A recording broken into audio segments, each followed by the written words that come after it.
until high school, and racism denied him the opportunity to pursue his talent throughout a stellar career. But the speedy, gravity-defying player they nicknamed Rabbit made a contribution to civil rights and the game that remained largely untold. Until now.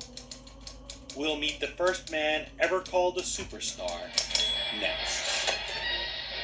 The 9th annual All-Star basketball game played in Detroit, Michigan. Its All-Star lineup included the best players from the East and West.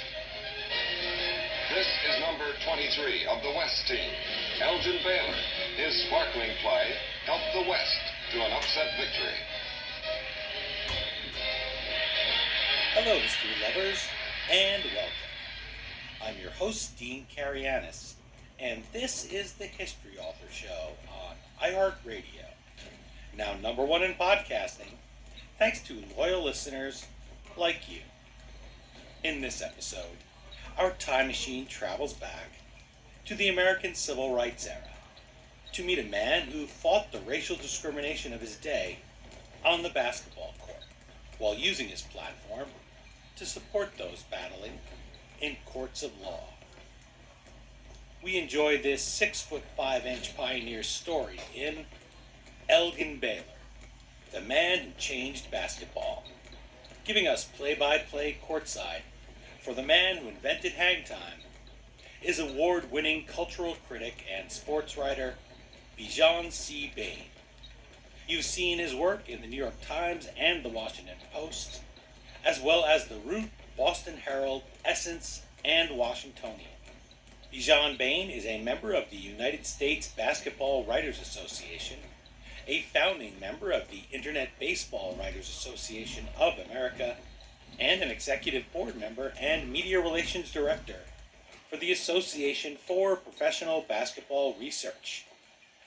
You can check him out at bijanc.wordpress.com, on Twitter at BijanCBain, and on Twitter at BijanCBain. That name is B-I-J-A-N, the letter C, B-A-Y-N-E. Okay, now that we've laced up our Converse and settled into the bleachers, let's join Bijan Bain and meet Elgin Baylor, the man who changed basketball. I'm joined on the line by Bijan C. Bain, author of Elgin Baylor, the man who changed basketball. Welcome back to the History Author Show, sir. Thanks for having me on again. Well, I really wanted to talk about this book basically since the minute we wrapped our last interview and you told me about it. And in part because that's a bold statement, the man who changed basketball. And I know readers and people in general can be pretty cynical and immune to hyperbole. The examples I thought of was how every new TV show or laundry detergent, the marketing says it's like the moon landing, it's the greatest thing ever, and you have little dancing lemons.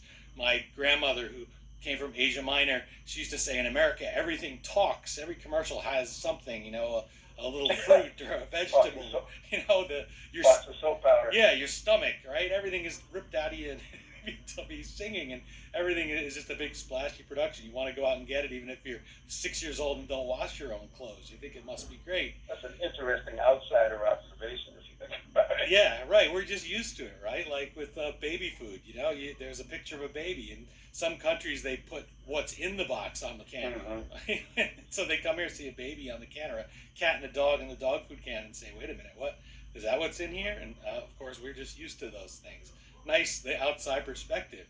And we get that here in Elgin Baylor, the man who changed basketball. But I wanted to talk about that subhead.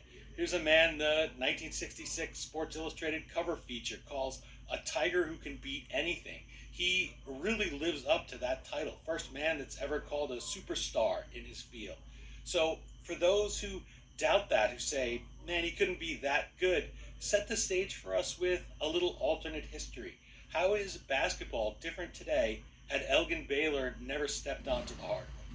Well, there's stylistic ways and then there's branding ways in which he changed the game. I would say stylistically, he's the first player that anybody can really remember seeing and no one can remember anybody that he seems to have modeled himself after that played in the manner that he played in terms of changing hands in midair with the ball. The fact that he did a lot of things that were improvisational after he'd already left his feet or right before he left his feet. Really powerful drives to the basket, starting out on one side of the basket and coming up on the opposite side, reverse with English. There's a lot of things that he did that were sort of mid-air adjustments that national TV audiences certainly weren't necessarily used to seeing. Now, there might have been people that did these things in the schoolyard, but in terms of just mainstream culture and in terms of somebody doing it on that level of exposure, nobody could remember somebody that was the precursor to him. In terms of the branding, there was really no major professional basketball in Los Angeles before the Minneapolis Lakers moved to Los Angeles, largely because he really outgrew that market of Minneapolis, St. Paul. He really brings everybody with him, makes everybody stop and take notice. You mentioned TV, and it reminded me to remind listeners that this is a time that every game is not available 24/7. You certainly don't have clips on YouTube. You don't have Sports Center playing the highlights. And yet, every Major League basketball player you could name today, every star since his day, if you look, and you did this obviously when you're writing Elgin Baylor, there's a line or a paragraph or something or multiple places where they're giving him credit, and then they have that moment that you mentioned where they say, he made all that up, he invented it, and then I was able to patent it off it. But he really is the first one. He's the pioneer of this stuff. You mentioned mid-air adjustments. That can just pass by us today because, okay, that makes sense. We're used to seeing guys off the ground, but he's the first one that does that. He looks at the game completely in a new way. He does what Bob Ryan, who was named National Sports Writer of the Year 4 times by the National Sportscasters and Sports Writers Association, says in the foreword for your book. He takes a game that was essentially horizontal and occasionally vertical and makes it diagonal. And I just love somebody in any field, especially something like athletics that I can't do, that comes in and looks at it from completely, in this case, literally a different angle. So when I think of that, I realize there's people who are there who are always going to be naysayers who will tell you, hey, that's not the way it's done here. That's not the way you play the game. You can't do that. Think of the forward pass or the way Derek Jeter played. You can't play like that. That's not the right stance. So how does he overcome that? Especially since these naysayers, he also has the additional burden of racism in the game to convince them, let me play this way. People are going to like it. It's going to be good, and it's going to make everyone around me better. Well, one thing that he had an advantage of in basketball is he sort of comes out of nowhere. He's a highly recruited high school player, but he ends up going to college in Idaho at a school that 2 years after he enrolled shut down its sports program. Yeah. That's how small the school was. Maybe 500 students. So it's not like, he sneaks up on everybody, and he's appealing. He's appealing in personality. He's appealing in attire. He's appealing in team leadership. He's appealing in terms of his dignity and his public stances on how he likes to be treated as a man. And he has an appealing style, and in basketball, especially probably youth, but even adults to some extent, there's something associated with the fact that the player is in flight. The way kids talk about Michael Jordan and the I Want to Be Like Mike ad campaign, and the fact that he's flying, and the fact that there was a song that was made, I think, for the Jordan movie Space Jams, I Believe I Can Fly, and Dr. J is waving the ball in the air with his huge hands, and he's flying, and Connie Hawkins is in the air, and they're airborne, and they have hang time. There's something about flight that makes a basketball player, to their younger followers, this, like this Peter Pan, this Superman figure. It's like they're airborne for a long period of time and they're not subject to gravity. So he had that going for him. And again, the fact that he sort of comes out of nowhere, like he's not this nationally known figure in high school. He's not this, goes from the College of Idaho to Seattle U.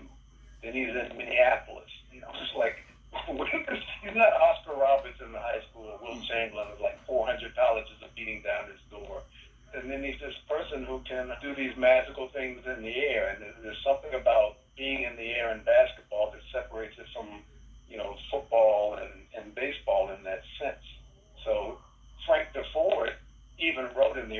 1970s that as far as he could think, to his knowledge, the term superstar was actually coined to describe Elgin Baylor. Amazing. You're talking about him and gravity, and this to me is what a great book does, is it makes you think again and you see those things. I've already mentioned a couple of them here that I've looked at differently, and I'm thinking the phrase we use is defy gravity, right? And think about the word defy and the word defiant. We don't just say beat gravity. I mentioned the moon landing, right? Why was that so huge? Part of that was, hey, you broke the surly bonds of Earth. But we say defy gravity, like, hey, you can't keep me down. We've envied the birds forever, right? And so you see an athlete, already he's great. And then you say, but also he can lift himself off the ground. He can do that extra thing that we've dreamed about doing forever. And when you're a kid, it may sound like, coming from an adult man like myself, that that's too much to be that worked up in it. But you watch him play, you read your book, Elgin Baylor, The Man Who Changed Basketball, and for me, I'm that little kid again because I still can't do it. It doesn't matter, how old I am, right? It's like, it gives you that. And the fact that television is newly covering it, things like that for him, it's really amazing that he's able to do that and just think to do it. It's almost as if it's natural. Like birds, hey, you're going to get shoved out of the nest and they fly. For him, these changes to the game, he even doesn't know where they come from. When he's talking about it, as I'm reading your book, he just does it. It comes natural when he thinks of ways to solve these challenges in the game and to score. Well, I think one of the reasons why in the 1960s that made him so popular with fans, I would equate him to maybe Gale Sayers in football or Muhammad Ali in terms of being this electrifyingly different figure to watch. I think what made that so attractive to fans is that he's doing things that a little kid would go out a couple hours after they watched the game on TV or the